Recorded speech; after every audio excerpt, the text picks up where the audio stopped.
용용이의 경제학교실. 안녕하세요. 용용입니다. 오늘은 증세 없는 복지에 대한 이야기를 조금 해보도록 하겠습니다. 이 증세 없는 복지가 사실 전전 정권의 이야기고요. 소득주도 성장이 전 정권의 이야기거든요. 그래서 저는 사실 전 정권의 소득주도 성장을 그렇게 좋아하지 않았습니다. 그런데 이 증세 없는 복지도 이거 좀 조금 다룰 만한 이야기라고 개인적으로 생각을 해요. 이 증세 없는 복지를 이야기하는 게 전 정권의 대통령이기도 하고요. 또 현 야당의 대표가 기본소득에 대한 이야기를 하고 있거든요. 그래서 이 기본소득이란 개념도 이제 어쩌면 우리가 현재의 증세를 하지 않고 그런 복지가 가능할까? 라는 고민을 해봐야 되는데 그 증세 없는 복지가 그래서 실제로 실현이 가능할까 하는 이야기를 조금 해보도록 하겠습니다. 우선 우리가 이제 조세라는 게 어떻게 구성이 되냐면요. 일단 기본적으로 경제학에서는 사람이 소득을 가지잖아요. 그걸 Y라고 이야기를 합니다. 그리고 세율이 정해져요. 그래서 세율이 T가 되거든요. 그랬을 때 우리가 이제 가처분 소득을 Y에 괄호 열고 1-T라고 해요. 그래서 세율을 뺀 만큼을 우리가 실제로 이제 소비가 가능한 소득이라 해서 가처분 소득이라고 하고요. 그러면 YT가 뭐가 되냐면 조세가 됩니다. 그래서 우리가 사람들이 소비를 정부가 조세로 모두 거둔 것은 YT의 규모가 되는 거고요.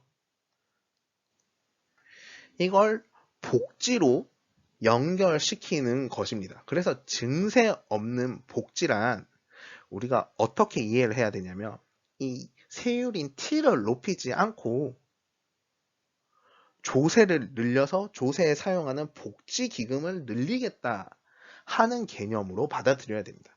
그러면 정말 간단한 이야기인데 그러면 우리가 T를 높이지 않고 조세를 늘릴 수 있는 방법은 뭐가 있느냐?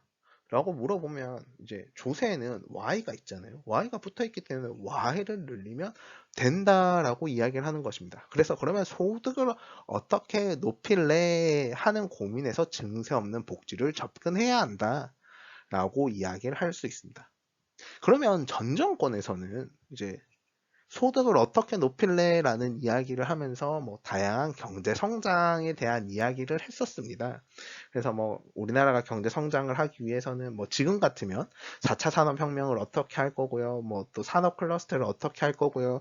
해외와의 협력은 어떻게 할 거고요. 뭐 무역을 어떻게 할 거고요. 라는 이야기를 해야겠지만 이제 전 정권의 대통령은 어떤 이야기를 했었냐면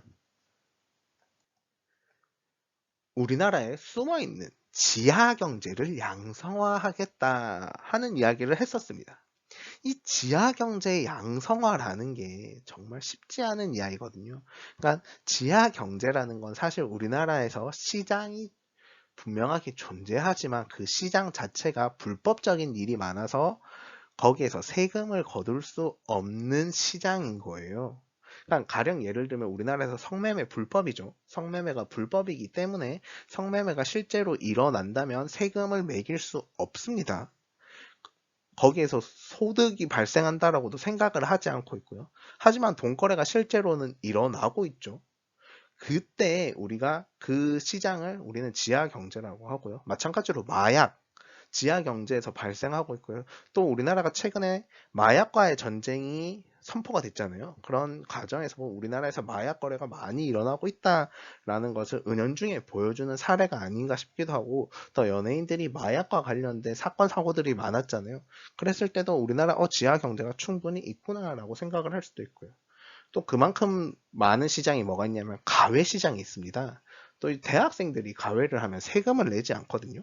또 가외를 하는 경우에 사실 신고를 하고 가외를 하면 세금을 내는데 이거 신고를 안 하는 경우도 많아요. 그렇게 하다 보니까 이제 실제로 소득이 발생했는데 세금을 내지 않는 말도 안 되는 상황이 발생하는 거죠. 국가의 입장에서 보면 그런 일들이 발생하게 됩니다. 그랬을 때 그런 시장을 양성화해서 이제 우리나라의 소득을 증가하겠다. 우리나라의 세금을 거두지 않던 부분에서 세금을 거두겠다. 그랬을 때 우리나라의 조세는 증가하게 됩니다. 그런데 이 지하 경제가 뭐 정확하게 확인할 수는 없어요. 대한민국에서 지하 경제 규모가 몇 퍼센트다라고 정확하게 우리가 분석하고 이제 나타낼 수는 없지만 대략적으로 이제 경제학자들이 계산하는 것들이 있잖아요. 그러면 뭐 적게는 뭐 10%, 20%까지도 이야기를 하고요. 많게는 저는 최대 40% 정도까지를 뉴스로 본 기억이 있거든요.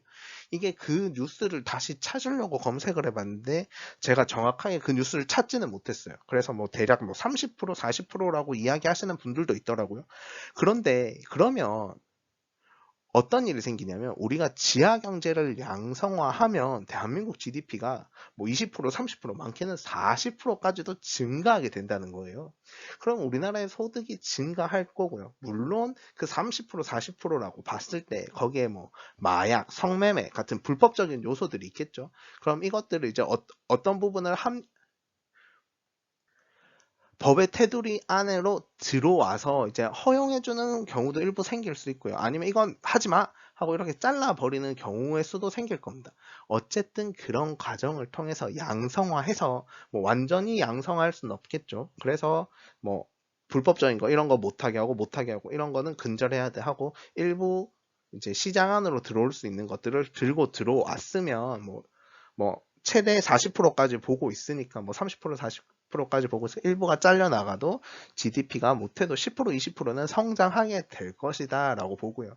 그러면 거기서 나오는 소득으로 세금을 매겨서 조세를 확보하는 거죠. 재정을 확보해서 그 돈으로 복지를 하겠다 라고 하는 것이 이제 전전 대통령의 전전 정권에서 증세 없는 복지를 이야기했던 논리 구조입니다. 그리고 현 야당의 대표도 기본소득을 이야기하고 있어요. 그럼 이거는 이제 증세 없는 복지로라고 이야기를 하고 있지만 얼추 증세 없는 복지와 비슷한 모습이거든요. 그래서 어떤 이야기를 하냐면 이제 우리나라 전 국민에게 기본 소득을 주자. 아무 일을 하지 않더라도 대한민국 국민이니까 뭐 얼마씩의 돈을 주자라고 해요. 뭐 그걸 정확하게 얼마인지는 알 수 없지만 뭐 1년에 대한민국 국민이니까 2천만 원씩 주자라고 하면 정부가 그거를 2천만 원을 줍니다. 그러면 사람들이 소득이 생기겠죠?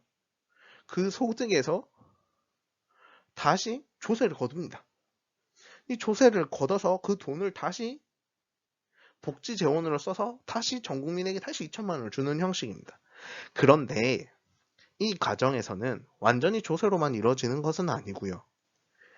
국가가 이제 채무를 지게 되는데 이제 정확하게 국채를 함께 발행하게 되는데 국채를 계속해서 발행하면서 시장 내에서 돈의 가치를 계속해서 떨어뜨리는 거예요. 그래서 인플레이션을 발생시키는 건데요. 그러면서 정부의 부채가 점점점 증가하지만 그만큼 경제가 성장하기 때문에 이제 부채에 대한 부담을 줄여가는 실질적으로 부채의 부담을 줄여가는 효과가 있게 되는 거고요. 사람들이 계속해서 그 재원으로 소득을 계속해서 벌게 만들어 주는 것이다. 라는 방식으로 기본 소득을 이야기하고 있고요. 그때도 뭐 일단 기본적으로는 세율이 크게 증가하지 않게 됩니다. 그래서 세율을 건드리지 않고 대신에 이제 국민들에게 기본 소득을 줬으니까 그 기본 소득으로 소득이 증가한 만큼 조세가 증가하게 될 거고요. 거기에 그 돈으로 다시 복지 재원을 마련하겠다 하는 방식입니다. 그런데 이 이론은 사실 이제 MMT 이론이라고 해서 현대 통화 이론이라고 하거든요. 현대 통화 이론에서는 이제 정부가 국채를 발행해서 계속해서 부채를 늘려나가고요. 그 부채를 늘려나가는 과정에서 계속해서 인플레이션을 발생시켜서 화폐의 가치를 떨어뜨리는 방식으로 해서 정부가 부채를 갚는다라는 개념 자체가 어느 정도는 약해지고요. 정부가 부채를 관리한다라는 개념으로 접근을 해야 됩니다. 그런데 우리나라의 많은 어르신들이 IMF를 경험한 이후 정부가 부채를 가지는 걸 너무너무 싫어하세요. 그래서 정부가 부채를 가지고 정부가 그 빚을 못 갚으면 다시 나라 경제가 망한다라는 생각을 하고 있기 때문에 이 이 기본소득에 대해서 반발이 되게 많긴 한데 미국이나 일본에서는 이런 MMT 이론을 많이 받아들이고 있는 경우가 있습니다. 그럼 또 그렇게 이야기를 하는 경우가 있어요. 우리나라가 기축통화국이냐? 기축통화국도 아닌데 그렇게 해도 되느냐라는 질문을 다시 하는 경우도 있습니다. 그런데 사실 기축통화국이 아니더라도 우리나라의 경제 기반이 튼튼하다면 충분히 시도해 볼 수 있긴 한데요. 물론 정부의 부채가 많아진다는 것 자체가 우리나라의 경제 기반을 약하게 만드는 효과가 발생하기 때문에 우리가 그런 MMT 이론, 현대통화 이론을 바탕에 두고 계속해서 부채를 늘려나가는 것은 다소 문제가 될 수는 있으나 어쨌든 우리가 기본소득을 주는 방식으로 해서 정부가 처음에는 부채를 조금 늘려서 사람들에게 기본소득을 주고요. 그 소득에서 다시 세금을 걷어와서 그걸 다시 복지비용으로 사용하면서 그걸로 다시 기본소득을 주는 방식으로 한다면 이제 이게 어느 정도 말은 되지 않느냐. 그러니까 비현실적이다 라고 마냥 욕하기는 다소 무리가 있지 않느냐라고 개인적으로는 생각하고 있습니다. 그래서 이제 증세 없는 복지라는 게 말이 되냐 라는 말을 다시 하면 저는 말이 된다고 생각을 하거든요. 기본적으로 세율을 높이지 않더라도 우리가 소득을 높여버리면 그만큼 조세가 늘어나니까 그만큼 정부 재정이 늘어나는 것이다 라고 생각하면 되고요. 기본소득도 마찬가지로 이제 정부가 어쨌든 정부가 지출을 하는 건데 우리가 GDP를 계산하는 과정에서 지출 과정에서 보면요. 이제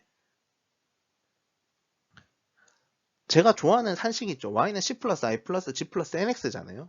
거기서 G는 정부 지출이거든. 정부가 지출을 많이 해서 가계 소득을 높여주는 것, 그래서 가계가 소비를 증가하는 것 역시도 GDP를 높이는 행위고요. 그것도 결국 Y를 증가시키는 행위다라고 이야기를 할 수 있습니다. 그래서 그렇게 Y를 계속해서 성장해 나가는 것이 우리나라의 경제를 살리는 방식이 아니겠느냐 하는 것이 현재 야당 대표가 하는 이야기라고 생각하시면 좋을 것 같습니다.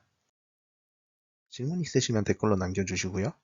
구독과 좋아요는 필수입니다.